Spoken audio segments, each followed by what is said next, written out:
Ha sido largo el viaje, pero al fin llegué. Quiero darle la bienvenida a todos ustedes al devocional Maná Fresco. Hoy ya es martes 30 de enero del 2024. Son las 6:41 de la mañana. Vamos a ir a la palabra.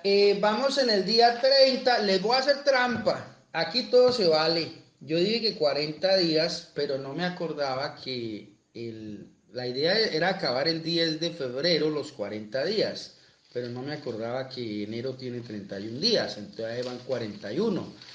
Y recibimos directrices del cielo de detenernos en este tema de renovar nuestra fe. Y entonces ya vamos como, este es el cuarto día con ese tema. Estos 40 días van a resultar como 44, pero no se preocupe que no pasa nada. Aquí hay más y mejor. Téngame paciencia, su merced tiene que orar por mí. Después de que se acabe este devocional de 1 hora, su merced enciérrese por lo menos 40 minutos allá en su aposento, que es la oficina de Dios, en obediencia a Mateo 6:6, que declara: mas tú, entrando en tu aposento y cerrada la puerta, ora a tu Padre en secreto y Él te recompensará en público.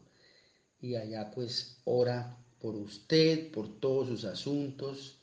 Ore también por este devocional, por favor, porque si no siga hablando acá. Ore por mí, por favor, se lo pido.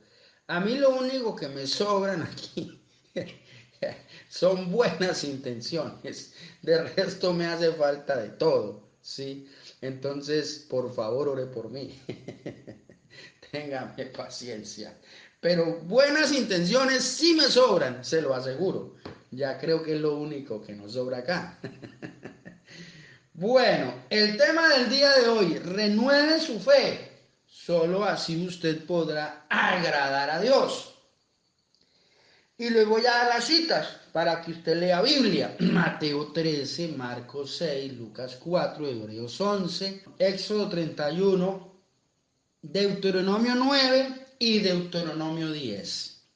Esas son las citas. Bueno, vamos a ir aquí a leer las notas, y después de las notas que yo tengo, vamos a leer la Biblia. Rápidamente. La Biblia, pues tenemos que renovar nuestra fe, pues tenemos que leer la Biblia, porque sin Biblia, ¿cómo hacemos con la fe? ¿Sí? Se nos confunde la fe. La Biblia, como palabra de Dios, es un compendio, una recopilación de 66 libros, escritos por 40 hombres en un periodo de 1600 años. Pero ayer dije, eso no lo tengo aquí en las notas, esto es una acotación que hago. Ayer dije que el primer autor de la Biblia, Dios, el Dios omnipotente, se reservó el derecho de escribir los primeros renglones de la Biblia, ¿no? Entonces el primero que comenzó a escribir la Biblia fue Dios en el monte Sinaí, y escribió con su dedo en unas tablas que él mismo se labró y se edificó los 10 mandamientos. Sí, la Biblia no registra que son tablas de mármol, pero el monte Sinaí es un yacimiento de mármol, ¿no? Entonces por eso hacemos esta analogía acá. 10, escribió los 10 mandamientos con su dedo. Entonces le añado que este detalle, que la Biblia como palabra de Dios comenzó siendo escrita por el mismo Dios. Al escribir en las primeras líneas de la Biblia con sus dedos, escribió los 10 mandamientos. Y de ahí para adelante, pues hay 66 libros escritos por 40 hombres en un periodo de 1600 años.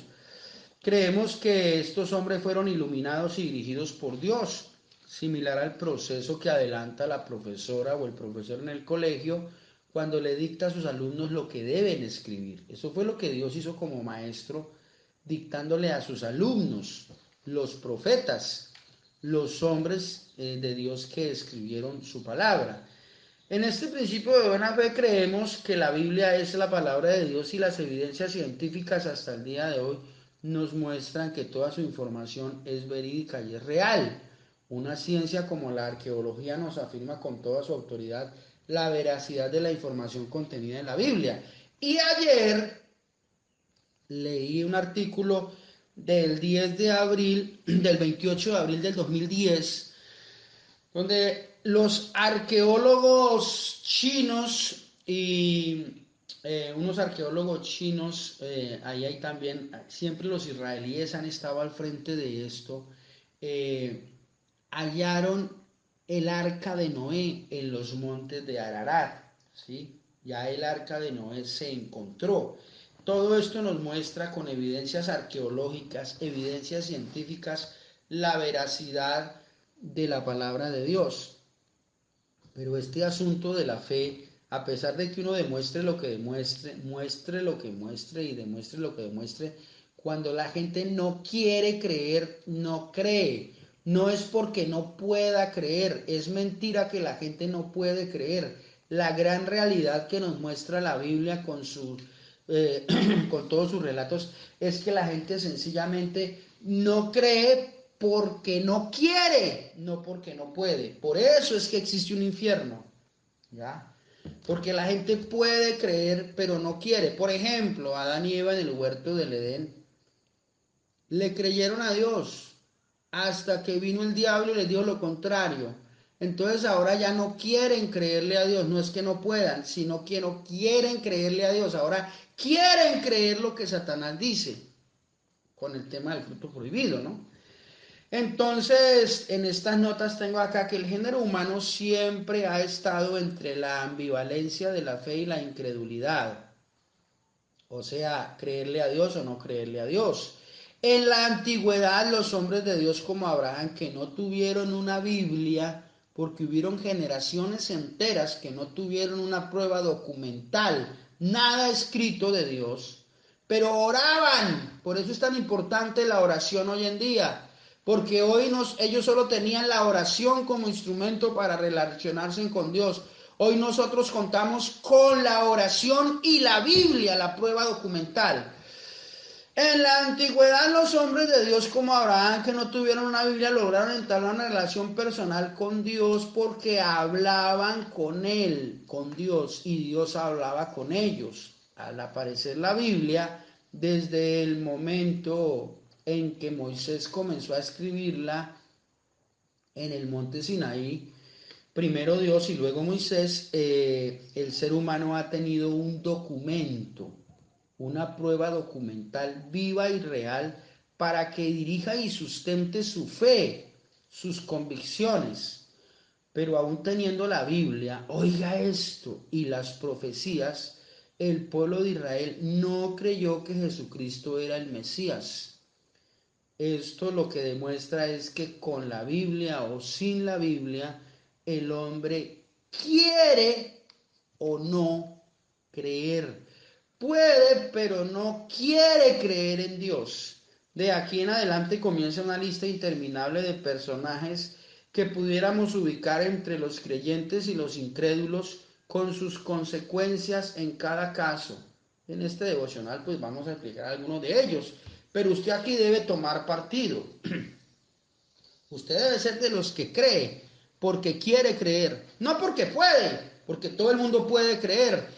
Lo que demuestra que todo el mundo puede creer es que cuando la gente no crea la verdad, pues crea la mentira. Entonces no se trata de poder, se trata de querer, de anhelar, de desear intencional y deliberadamente. Vamos a ir a la Biblia entonces, ahora sí, ya leí mi documento, ahora vamos a ir al documento de Dios, ¿sí? La Biblia. Mateo capítulo número 13. Este pasaje me voló la tapa de los sesos. Mateo 13, Marcos 6 y Lucas 4. Mateo 13, versículo 53 dice: aconteció que cuando terminó Jesús estas parábolas se fue de allí, y venido a su tierra le enseñaba en las sinagogas de ellos, y de tal manera que se maravillaban y decían: ¿de dónde tiene esta sabiduría y estos milagros? O sea, estos se ponen bravos porque Jesús hace milagros. y se ponen bravos porque Jesús habla bonito, habla de la salvación, del reino de los cielos, del Padre. Está bien que uno se ponga bravo cuando alguien habla mal, diciendo lo que no es, pero es que yo hubiera querido estar como testigo presencial en un mensaje de nuestro Señor Jesucristo. Hagamos el ejercicio mental. Yo sé que a usted no solamente le hubiera gustado, a su merced le hubiera encantado estar allí de cuerpo presente en tiempo real. Y uno se encuentra con estos judíos ahí diciendo, versículo 55, ¿no es este el hijo del carpintero? ¿No se llama su madre María y sus hermanos Jacobo, José, Simón y Judas? ¿No están todas sus hermanas con nosotros? ¿De dónde pues tiene estas cosas? ¿De dónde sacó estas cosas? Y se escandalizaban de él. Pero Jesús les dijo, no hay profeta sin honra, sino en su propia tierra y en su casa. Oiga el versículo 58, toda que su merced lo subraya ya con un resaltador, con algo. Y no hizo allí muchos milagros a causa de la incredulidad de ellos. No podemos caer en la incredulidad. No, es que eso no tiene ningún beneficio. Yo no sé cómo explicarlo. De las cosas estúpidas del ser humano, de la idiotez humana, lo más grande es la incredulidad. ¿Cómo no creerle a un Dios tan bueno? ¿Cómo no creerle a un Dios que nos manifiesta a través de esta creación su bondad, perfección, gracia, amor, fidelidad, sabiduría, soberanía, hermosura, poder, autoridad? Yo no sé cómo describirlo. Por Dios, tenemos que creer en Él, tenemos que creer en su palabra, tenemos que buscarlo deliberadamente, orar, tenemos que anhelar que Él dirija nuestras vidas. Pero los judíos no estaban pensando eso, era calificando el mensaje, censurando a Jesús, diciendo, ¿y este qué se cree o qué? Hágame el favor. Mateo capítulo 6, porque se me acabó el tiempo. Pero bueno, en este devocional podemos irnos un poquitico más extendidos porque el horario nos permite. Tengo 30 horas para hacer este ejercicio. No se preocupe que nunca las utilizo completas. Marcos capítulo número 6 ahora, por favor acompáñenme. Marcos capítulo 6 nos dice acá el versículo 1, salió Jesús de allí y vino a su tierra y le seguían sus discípulos y llegando el día de reposo comenzó a enseñar en la sinagoga y muchos oyéndole se admiraban y decían, ¿de dónde tiene estas cosas? ¿Y qué sabiduría es esta que le es dada y estos milagros que por sus manos son hechos? ¿No es este el carpintero, hijo de María, hermano de Jacobo, de José, de Judas y de Simón? ¿No están también aquí con nosotros sus hermanas? Y se escandalizaban de él. Mas Jesús les decía, no hay profeta sin honra, sino en su propia tierra y entre sus parientes y en su casa. Oiga, y no pudo hacer allí muchos milagros, salvo que sanó a unos pocos enfermos, poniendo sobre ellos las manos. Yo me imagino a Jesús haciendo fuerza. Déjeme que yo estoy haciendo el devocional. Yo me imagino a Jesús imponiendo las manos y haciendo un poco de fuerza para que el milagro ocurriera, porque no bastaba con la palabra, porque no le estaban creyendo. El cielo activando todo su poder para que un milagro pudiera ocurrir allí, para dejar evidencia, testimonio. Pero me gusta el versículo 6. Y estaba asombrado de la incredulidad de ellos. Imagínense usted al creador del universo asombrado por la incredulidad que allí, frente a la cual él estaba, la que estaba presenciando. Esto es impresionante. O sea, el ser humano es una cosa asombrosa en lo que tiene que ver, sobre todo con el tema de la incredulidad. Entonces encontramos en Mateo que no hizo allí muchos milagros por la incredulidad de ellos. Pero aquí encontramos a un Jesús y se nos explica que para poder hacer un milagro tiene que imponer manos, porque no basta con el mensaje, no basta con la palabra. ¿Qué diferencia con el centurión romano que dice: no soy digno que entres bajo mi techo, bajo mi casa, pero una palabra tuya bastará para sanarlo, a mi siervo? De la palabra desde aquí en la distancia. Y Jesús dice, maravillado y asombrado: de cierto digo que aún en Israel he hallado tanta fe. Así debemos ser usted y yo. Entre otras cosas, porque somos gentiles. Este es el tiempo de nosotros. Este es el tiempo de la fe para los gentiles. Entonces, vamos al otro pasaje, que este sí es la cerecita del pastel. Hágame el favor. Lucas capítulo número 4. Lucas capítulo número 4.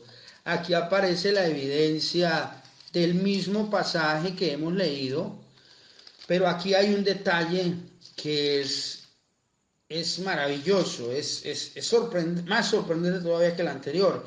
Vino a Nazaret, donde se había criado, y en el día de reposo entró en la sinagoga, y conforme a su costumbre se levantó a leer, y fue a la Biblia, mire, fue a la Biblia, ya.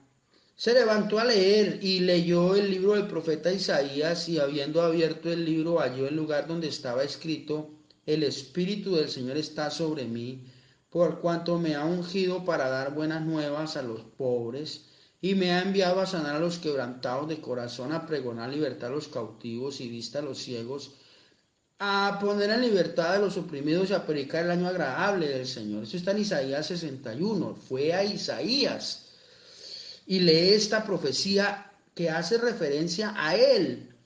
Y enrollando el libro, versículo 20, lo dio al ministro y se sentó. Y los ojos de todos en la sinagoga estaban fijos en él. Y comenzó a decirles: hoy se ha cumplido esta escritura delante de vosotros. Y todos daban buen testimonio de él y estaban maravillados de las palabras que decía y que salían de su boca, y decían: ¿no es este el hijo de José? Y él les dijo: sin duda me diréis este refrán: médico, cúrate a ti mismo. De tantas cosas que hemos oído que se han hecho en Capernaum, haz también aquí en tu tierra. Y añadió: de cierto os digo que ningún profeta es acepto en su propia tierra. Y en verdad os digo que muchas viudas había en Israel en los días de Elías, cuando el cielo fue cerrado por 3 años y 6 meses, y hubo una gran hambre en toda la tierra, pero a ninguna de ellas fue enviado Elías, sino a una mujer viuda de Sarepta de Sidón. Y muchos leprosos había en Israel en tiempo del profeta Elías.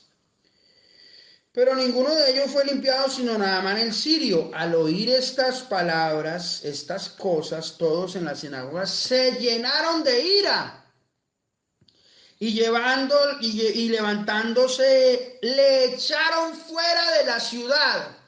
Le echaron fuera de la ciudad. Hágame el favor, echarlo de allí. Y le llevaron hasta la cumbre del monte sobre el cual estaba edificada la ciudad de ellos, para despeñarle. Mas él pasó por en medio de ellos y se fue.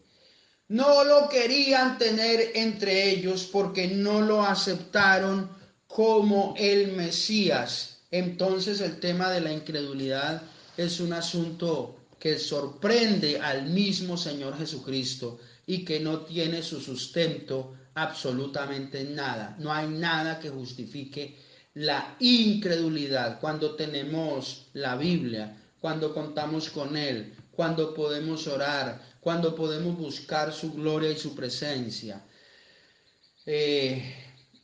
Ahora que podemos creer, debemos querer creer. Ahora que podemos, que estamos en el tiempo de la gracia, debe nacer en el corazón de nosotros el anhelo de buscarle, de seguirle y de servirle a Él con todo nuestro corazón. Padre, aquí estamos en tus manos, nos ponemos, nos cubrimos en esta hora con la sangre preciosa de nuestro Señor Jesucristo, esa sangre que tú derramaste allí Oh Dios, activa en nosotros esa capacidad de anhelarte, de desearte. Debemos querer creer, porque poder podemos. El cielo nos pregunta, ¿quieren creer en mí? ¿Quieren creer en mi palabra? ¿Quieren que haga milagros sobre sus vidas? ¿Quieren buscar mi gloria y mi presencia? ¿Quieren poner sus vidas en mis manos? Eso se trata de querer, porque todos podemos hacerlo, pero no todo el mundo quiere. Usted y yo debemos querer creer en Él, querer leer la Biblia, querer orar, querer buscar su gloria y su presencia, más que anhelar lo que es vano, temporal y pasajero. Señor, dirígenos a eso, oh Dios de la gloria. En la eternidad se le dirá a la gente, si cuando pudo no quiso, cuando quiera no podrá. Y es que en el infierno muchas personas van a querer creer, pero ya no van a poder, porque el tiempo de poder y de querer es este. Buscad a Jehová mientras pueda ser hallado, llamadle en tanto que está cercano. Deje el hombre inicuo sus pensamientos y el hombre impío sus caminos, y vuélvase a Jehová, el cual será amplio en perdonar. Enséñanos a amarte, Señor, de todo corazón. Padre, enséñanos a buscarte con toda el alma. Nos entregamos a ti y nos declaramos en bendición y en victoria en el nombre de Jesús.